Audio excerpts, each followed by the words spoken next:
If your Samsung phone mutes itself every day at a certain time, then let us see how to fix the issue.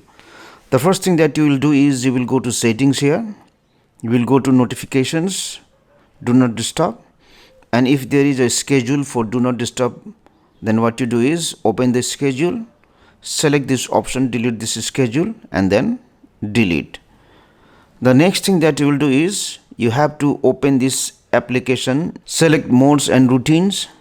You have to go to routines and see if there is any routines here.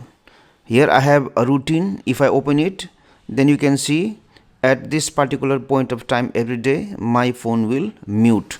So what you have to do is you have to delete this routine. After that you have to again go to settings here, and then you have to go to accessibility, go to hearing enhancements, and disable this option, mute all sounds. Now once you do this one, your phone will not mute automatically. Thank you for watching this video. Please subscribe to my YouTube channel and hit on the bell icon to get the notification of our latest videos for free.